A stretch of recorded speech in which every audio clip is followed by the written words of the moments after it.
Semangat pagi, salam jumpa di pagi yang indah ini.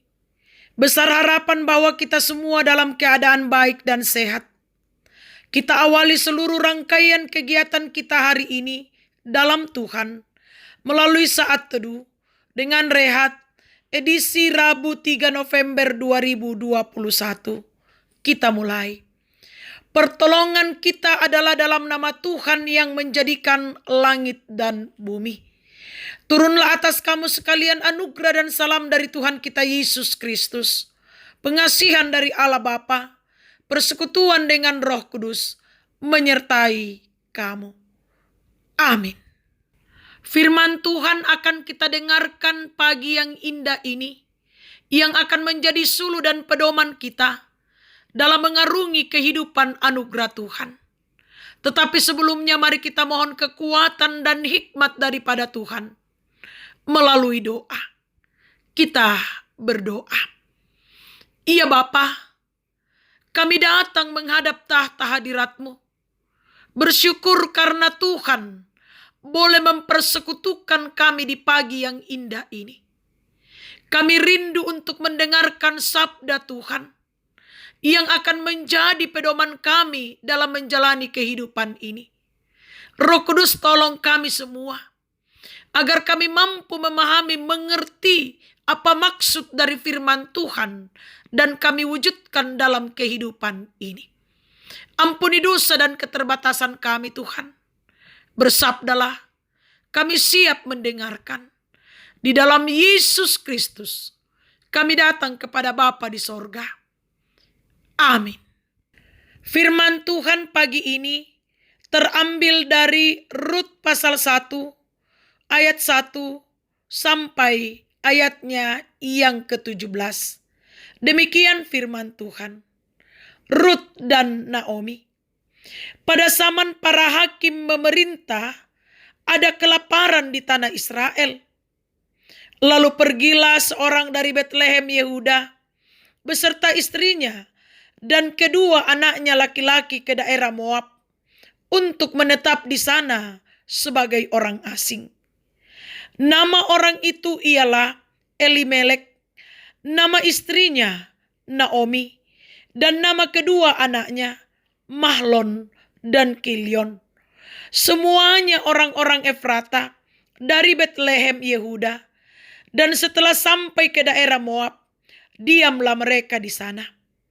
Kemudian matilah Elimelek, suami Naomi, sehingga perempuan itu tertinggal dengan kedua anaknya.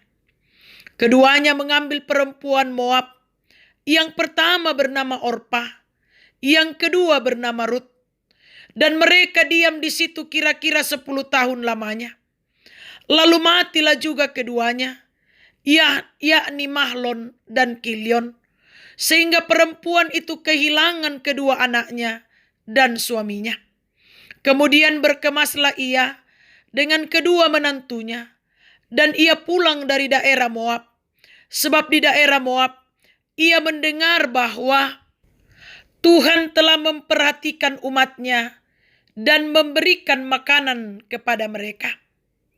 Maka berangkatlah ia dari tempat tinggalnya itu bersama-sama dengan kedua menantunya.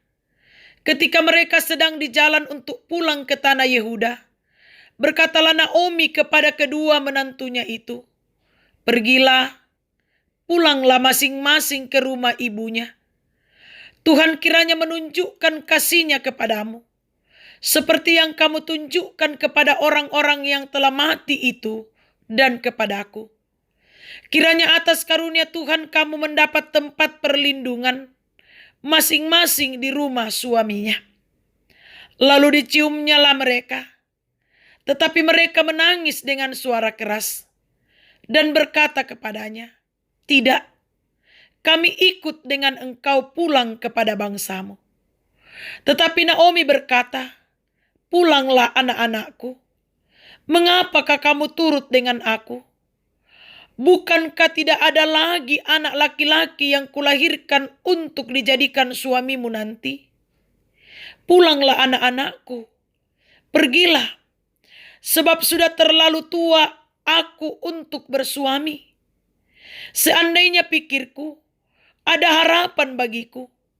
Dan sekalipun malam ini aku bersuami, bahkan sekalipun aku masih melahirkan anak laki-laki, masakan kamu menanti sampai mereka dewasa? Masakan karena itu kamu harus menahan diri dan tidak bersuami? Janganlah kiranya demikian anak-anakku. Bukankah jauh lebih pahit yang aku alami daripada kamu? Sebab tangan Tuhan terancung terhadap aku. Menangis pula lah mereka dengan suara keras. Lalu Orpa mencium mertuanya itu, minta diri. Tetapi Rut terpaut padanya. Berkatalah Naomi, telah pulang iparmu kepada bangsanya dan kepada para allahnya. Pulanglah mengikuti iparmu itu. Tetapi kata Rut, janganlah desa aku meninggalkan engkau dan pulang dengan tidak mengikuti engkau.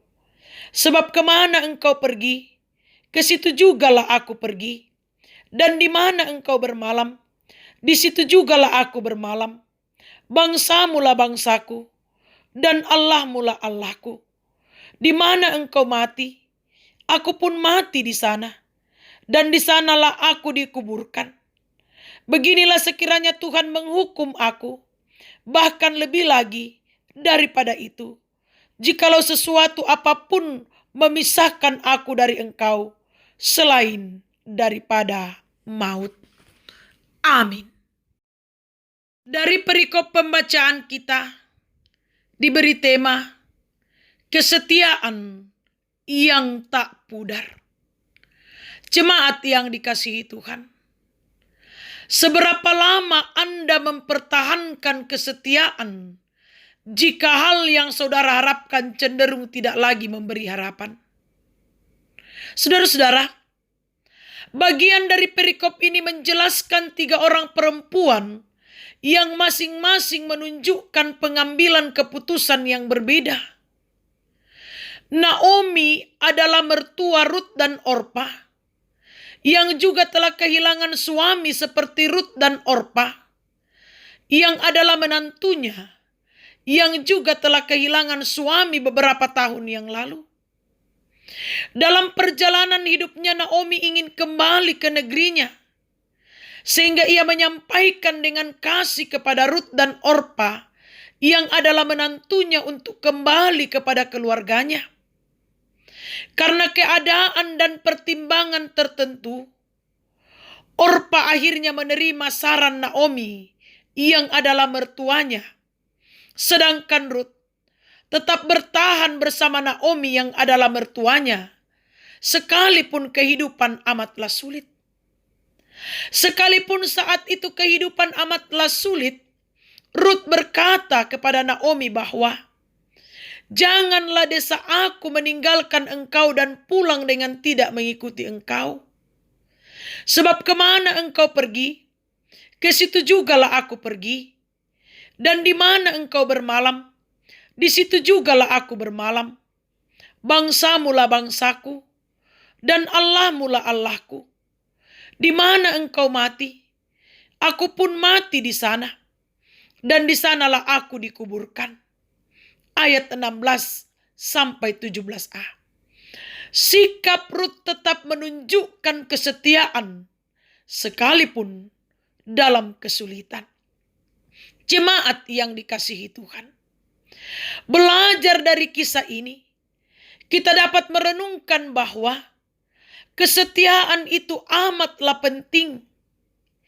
Ingat bahwa dalam kesetiaan kita kepada Tuhan, yakinlah bahwa Tuhan itu tidak pernah merancang hal yang buruk. Percayalah bahwa Tuhan bisa bekerja dalam hidup kita dengan caranya, termasuk melalui kepahitan hidup. Rut telah memberi pelajaran kepada kita bagaimana tetap setia bertahan dalam perjuangan kehidupan sekalipun terasa sulit. Amin. Mari kita berdoa. Bapa, kami bersyukur diperkenankan mendengarkan firman-Mu di pagi yang indah ini. Roh Kudus, tolong kami mewujudkan dalam kehidupan ini. Mampukan kami untuk tetap setia, sekalipun keadaan kehidupan sulit. Karena kami tahu Tuhan ada bersama dengan kami. Bapa, kami serahkan perjalanan hidup ini ke dalam tangan-Mu. Berkati kami, karuniakan kesehatan, hikmat kebijaksanaan, kemampuan, sehingga kami boleh berjuang, berkarya, dan bekerja dalam kehidupan ini. Dan biarlah ya Allah, Engkau sendiri yang akan memberkati pekerjaan, usaha, rencana-rencana kami. Sehingga semuanya berjalan dengan baik dan membuahkan hasil yang baik dalam kehidupan ini. Anak-anak, cucu-cucu terkasih yang Tuhan anugerahkan, orang tua, saudara-saudara, kekasih-kekasih kami, Tuhan lindungi dan jaga mereka dalam kehidupan ini. Jemaat Tuhan, jemaat Peniel Manggar, Tuhan lindungi dan peliharakan mereka selalu dalam kehidupan dan dalam aktivitas mereka. Tuntun mereka untuk terus menjalani hidup ini dan mampukan mereka untuk terus mengandalkan Tuhan dalam kehidupan ini. Majelis gereja, pengurus organisasi intragerejawi, tata usaha dan koster, Tuhan tetap memberkati mereka semua. Iya Bapa, kami berdoa untuk pemuda-pemudi-Mu, peliharakan mereka dalam masa muda dan dalam menggapai cita-cita mereka, sehingga tetap dalam kebenaran Tuhan. Jemaat Tuhan yang bergumul karena sakit penyakit, Tuhan pulihkan, Tuhan sembuhkan, baik yang dirawat di rumah maupun yang dirawat di rumah sakit. Yang lalai ingatkan, yang berduka hiburkan, yang bersuka cita pun karena berbagai hal, sempurnakan sukacita dan kebahagiaan mereka. Para janda, duda, anak yatim dan piatu, orang tua dalam usia lanjut, dampingi mereka dalam menjalani kehidupan ini. Ajar kami Tuhan untuk saling mendoakan satu dengan yang lain dalam kehidupan ini. Pemerintah kami berkati, bangsa dan negara kami berkati, sehingga aman tentram. Kami bersyukur Tuhan untuk pemulihan yang Tuhan anugerahkan bagi kami dari pandemi COVID-19. Kami percaya bangsa dan negara yang kami cintai, kota yang kami tempati tinggal akan Tuhan pulihkan dan sembuhkan. Kami berdoa untuk pelaksanaan vaksin. Tuhan kiranya campur tangan di dalamnya sehingga berjalan dengan baik seturut dengan kehendak Tuhan. Tim medis berkati Tuhan dalam melakukan tanggung jawab dan tugas mereka dengan baik seturut dengan kehendak Tuhan. Seantero perjalanan kehidupan kami hari ini, kami mau serahkan sepenuhnya ke dalam tangan Tuhan. Kiranya Tuhan senantiasa menuntun dan mengarahkan kami, sehingga kami tetap berjalan pada kebenaran Tuhan dan tetap menikmati berkat-berkat yang Tuhan siapkan bagi kami semua. Ampuni dosa dan keterbatasan kami Tuhan. Dengarkan kami di dalam Yesus Kristus Tuhan dan Juru Selamat kami. Amin. Saudara-saudara, pergilah, tetaplah setia sekalipun keadaan hidup sulit. Yakin dan percaya bahwa Tuhan selalu bersama dengan kita. Arahkan hati dan pikiran kamu kepada Tuhan dan terimalah berkat-Nya. Tuhan memberkati engkau dan melindungi engkau. Tuhan menyinari engkau dengan wajah-Nya dan memberi engkau kasih karunia. Tuhan menghadapkan wajah-Nya kepadamu dan memberi engkau damai sejahtera. Amin. Selamat pagi, selamat menjalani dan memaknai kehidupan hari ini. Tuhan Yesus memberkati. Soli Deo Gloria.